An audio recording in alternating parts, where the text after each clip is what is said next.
A Russian Su-27 fighter jet collided with an American military drone over the Black Sea on Tuesday. According to the US European Command, 2 Russian jets were involved in the incident. One of them struck the drone's propeller. Before the collision, the jets dumped fuel on the drone and flew in a manner described as reckless, environmentally unsound, and unprofessional. The collision made the drone unflyable and officials crashed it into the sea.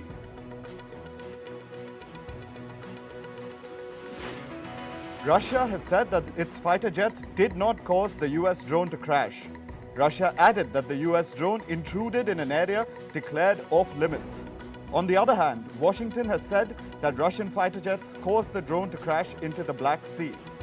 This marks the first direct encounter between US and Russia since Russia invaded Ukraine.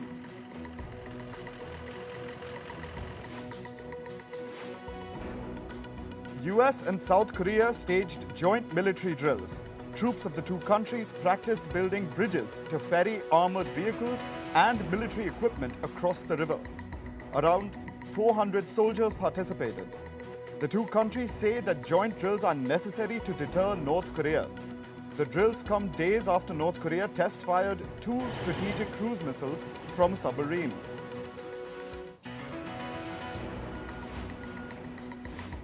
North Korea has fired several short-range missiles into the sea off its east coast. According to the state news agency, the latest launches aim to train troops to carry out their mission at any time and annihilate the enemy if necessary. This comes as US and South Korea staged their biggest joint military drills in 5 years. Last week, North Korean leader Kim Jong-un ordered the military to expand combat drills and prepare for war. Security forces in Pakistan are withdrawing from former Prime Minister Imran Khan's residence. This has put a halt to clashes that erupted between the police and Imran Khan's supporters. Earlier, the Pakistan Tehreek-e-Insaf party claimed that police and elite rangers were openly firing outside Khan's residence. Police had come to arrest Khan in the Tosha Khana case. The PTI had earlier said that the real intent of the police was to abduct and assassinate Imran Khan. The Central American country of Honduras will establish diplomatic relations with mainland China. The country has not clarified whether it will sever its long-standing ties with Taiwan, but this is expected to happen due to Beijing's One China policy. The move comes after Honduras announced it's negotiating a hydroelectric dam deal with China. China will finance the dam. The foreign minister of Honduras said that the dam will help the country boost its energy supplies. Meanwhile, Taiwan has warned Honduras not to fall into China's trap.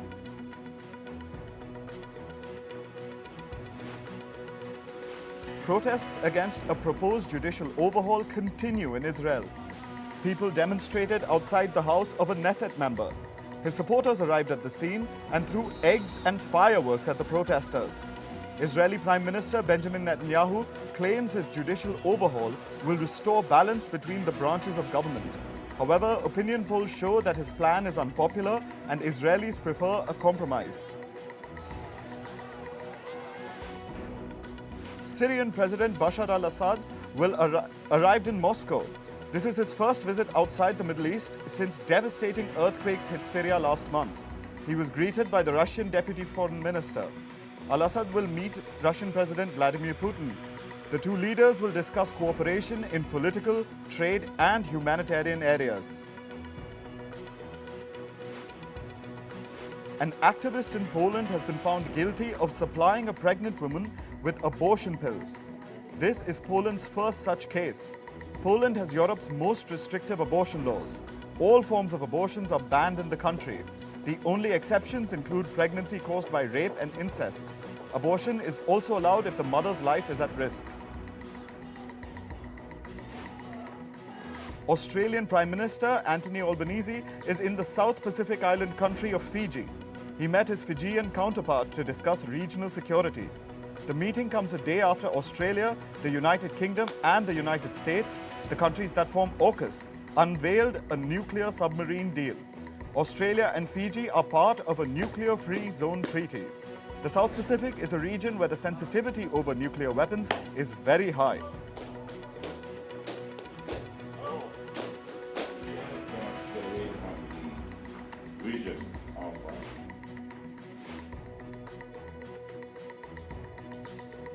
Former US President Donald Trump is campaigning across the US state of Iowa for his 2024 presidential bid. Trump said that he's the only candidate who can prevent World War III. He claimed that if he becomes president in 2024, the Russia-Ukraine conflict will be settled within 24 hours. Trump criticized the Biden administration, saying, and I quote, "They act tough when they should act nice. They act nice when they should act tough. They don't know what the hell they're doing."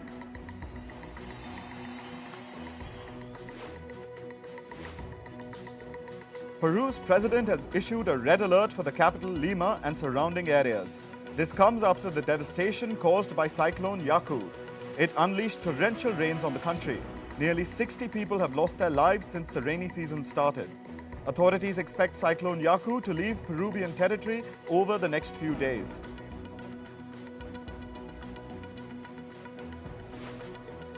Northeastern Chile has been hit by heavy rains. Brown water has been running down streets. Heavy rains and flash floods caused power outages. Chile also faced flash floods in February this year. Dozens of families were isolated. Emergency plans had to be put in place in order to take control of the situation.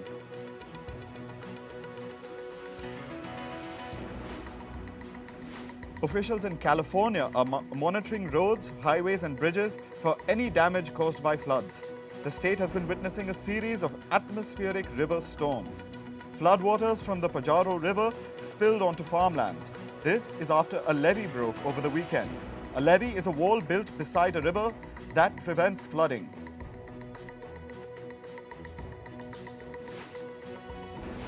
Northeastern states in the US, including New York, Vermont, and Massachusetts, are witnessing the effects of winter storms.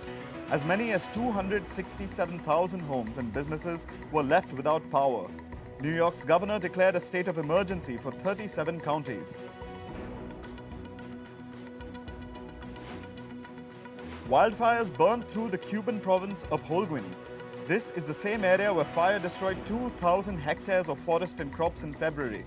Almost 200 government and forestry workers have been mobilized to prevent the fire from reaching the Sierra Cristal National Park.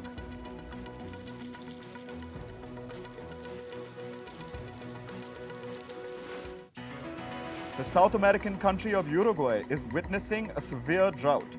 Its Canelon Grande reservoir has dried up. The purpose of this reservoir is to provide drinking water to the metropolitan areas. Its water is also used in irrigation systems in the area. The drought situation is worsening due to a lack of rainfall in several parts of the country.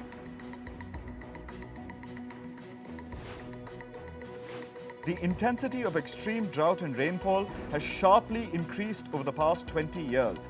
This is according to a new study. It says that the weather events are leading to crop failure, infrastructure damage, and humanitarian crises. According to researchers, both the frequency and intensity of rainfall and droughts are increasing. This is due to the burning of fossil fuels and other human activities that release greenhouse gases. The birth of an Andean bear cub in a Colombian zoo has sparked hope for the species' conservation. The cub was born in December. It's about to complete the first 3 months of its life, a critical period when the risk of death is high. The Andean bear is listed as a vulnerable species. It means that the species is at high risk of becoming endangered in the near future. Nike will stop using kangaroo leather for its shoes in 2023. The practice has been criticized by consumers and animal rights activists. The announcement comes weeks after its rival Puma took a similar step. A growing generation of environmentally conscious shoppers have been pressing for sustainability from clothing companies. Several luxury brands, including Gucci and Prada, have ditched the use of animal fur. The Silicon Valley Bank's collapse is under investigation from the US Justice Department and the Securities and Exchange Commission. Investigations are currently in their preliminary stages. According to media reports, this may not lead to charges or allegations of wrongdoing yet. Stock sales made by SVB's executives in the run-up to the bank's collapse are also being probed. China's TickTock is considering separating from parent company ByteDance. The news comes as TickTock is helping address US concerns about national security risks. This last resort move could result in a sale or an initial public offering. TickTock has spent more than $1.5 billion on data security efforts.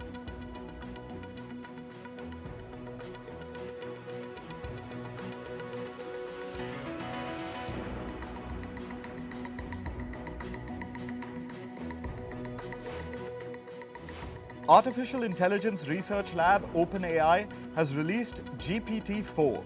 OpenAI claims that the new version is more creative and less likely to make up facts. According to the company, the new version is also less biased than its predecessor. GPT-4 can accept both images and text inputs. This allows users to ask questions about pictures as well. Alphabet-backed Anthropic has released a language model to compete with Microsoft-backed rival OpenAI's ChatGPT. Anthropic's model is known as Claude. It's built to carry out similar tasks to ChatGPT. Claude responds to prompts with human-like text output. From editing legal contracts to writing computer codes, Claude will be able to do it all.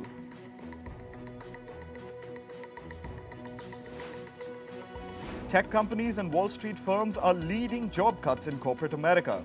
This is according to a new report. Global central banks are hiking interest rates to counter inflation.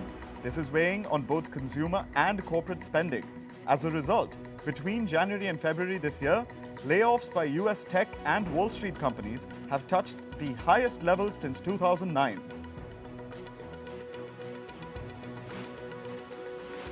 Meta is planning to do away with NFTs on Facebook and Instagram. Meta tweeted, "We're winding down digital collectibles from now and for now to focus on other ways to support creators." Meta's revenues have dwindled in the last 12 months. The tech giant has also been forced to lay off thousands of employees globally. The first images of the new Google Pixel 7a were leaked online barely a few days ago. Now, several more images of the yet-to-be-released phone have surfaced on the web. The phone is expected to be launched at Google's annual developer conference. The conference is scheduled to take place on May 10th. The leaked images reveal an identical design to its predecessor, the Google Pixel 7. Media reports indicate Apple is working on adding new features to its Airpods. Apple technology experts have hinted at new sensors in the headphones to track a user's health.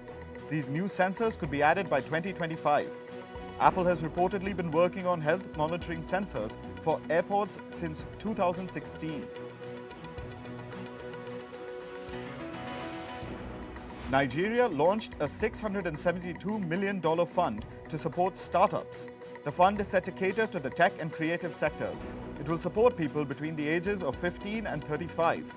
The fund has been launched under the Digital and Creative Enterprises Program. Nigeria has the largest number of tech and fintech startups in Africa.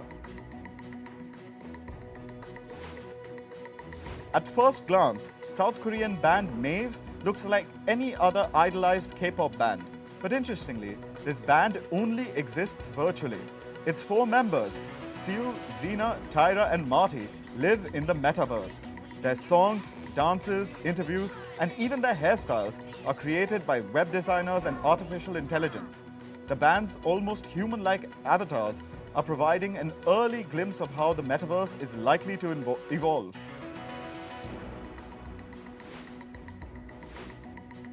Cristiano Ronaldo was shown a yellow card during Al Nassr's King Cup quarter-final win over Abha. This was after he picked up the ball and punted it downfield after the referee had blown for half-time. The Portuguese giant was visibly annoyed that a potential counter-attack had been stopped short. Ronaldo's team was leading 2-0 at half-time. They went on to win the game 3-1.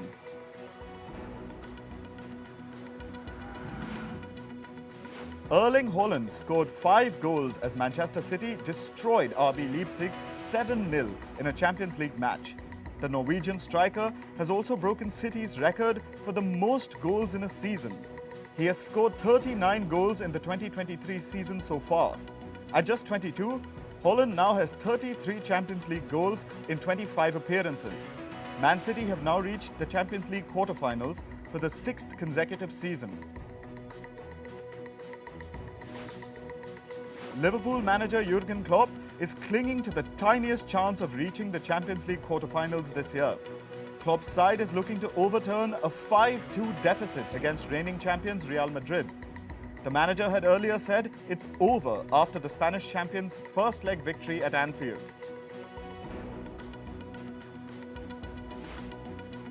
Italian football club Internazionale has reached the Champions League quarterfinals for the first time since 2011. A goalless draw in Porto secured Inter's progression. Meanwhile, Napoli could make it 3 Serie A clubs in the last 8 for the first time since 2006 later tonight. The Serie A leaders hold a 2-0 lead over Eintracht from Frankfurt from the first leg. FIFA has confirmed that the 2026 World Cup will be expanded. It will feature 48 teams and a total of 104 matches. This is up from 32 teams and 64 matches in the 2022 Qatar World Cup. The tournament is set to take place in the United States, Canada and Mexico. England have suffered their first T20 whitewash since 2016 after being defeated by Bangladesh. Bangladesh edged past England by 16 runs to win the T20 match at the Sher-e-Bangla National Cricket Stadium. With the historic whitewash, hosts Bangladesh have won the series 3-0. Bangladesh's Najmul Hossain Shanto was declared the man of the series. Lewis Hamilton has said that Mercedes' 2023 performance won't determine his F1 future. He shut down suggestions that a potential new contract with Mercedes hinges on the team's level of performance. Hamilton is in the final year of his latest Mercedes deal. He further cleared that there is no hold-up with the contract and that he's always been very relaxed. French President Emmanuel Macron has launched the 500-day countdown to the 2024 Paris Olympics and Paralympics. Macron addressed hundreds of officials at a speech of thanks in the Paris police headquarters. He said nothing should be taken for granted, though plans are advancing. Macron also thanked the 45,000 volunteers mobilizing to make the Games a success. The Paris 2024 Olympics will be held between July 26th and August 11th.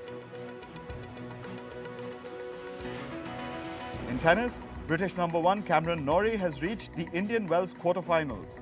Nori picked up a straight-set victory over Russian Andrei Rublev. Despite having issues with his serve early on, Nori converted all 5 breakpoints to claim a 6-2-6-4 win in California. The pair last faced one another in the last 16 of the 2022 US Open, where Rublev had won. Golf's governing bodies have proposed a new local rule. The proposed new rule will give tournament organizers the option to use a distance-reducing ball. Advances in fitness and equipment technology have led to players hitting the ball further and further in recent years. This has led to courses being lengthened in an effort to test the world's best. Director Quentin Tarantino is set to make his final film. Titled The Movie Critic, the film is based on an original script. The story focuses on a famous female film critic of the 70s. Shooting for the film is likely to begin this fall. Tarantino last directed the 2019 hit film Once Upon a Time in Hollywood.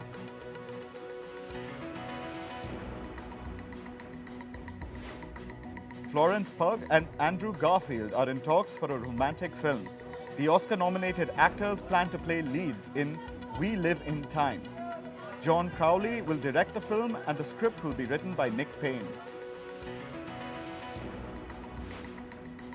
Dev Patel is set to star in Miramax Television's The Key Man. It's adapted from the best-selling novel of the same name.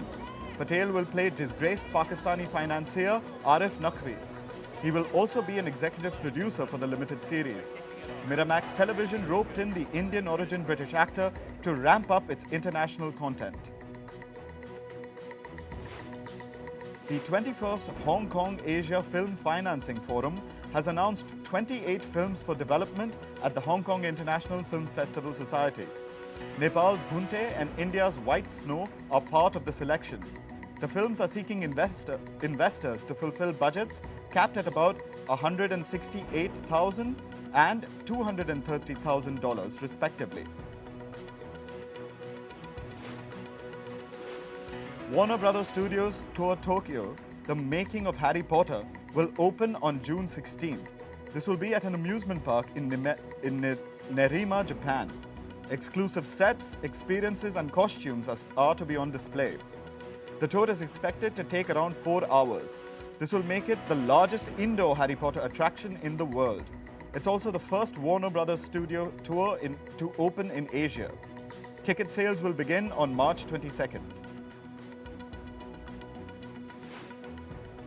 Author J.K. Rowling says that she has no regrets for her comments on transgender rights that she made in 2020. Rowling says that a ton of Potter fans were grateful for her comments. Her views came out in the latest episode of her podcast, The Witch Trials of J.K. Rowling.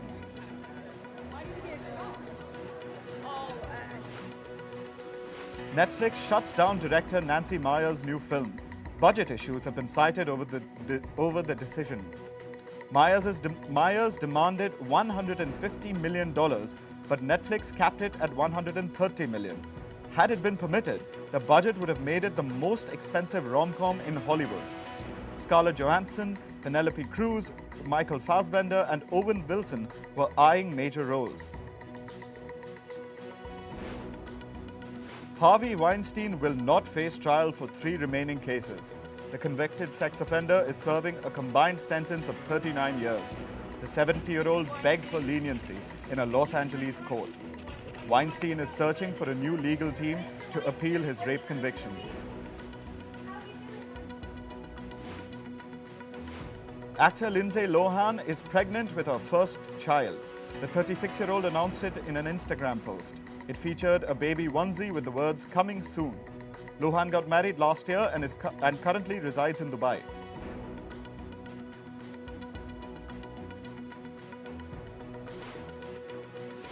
Rock band Metallica acquires a majority stake in Furnace record pressing. Metallica co-founder Lars Ulrich said, "Culturally, we're kindred souls." Furnace is one of America's largest vinyl manufacturing companies. It has produced over 5 million pieces of Metallica vinyl.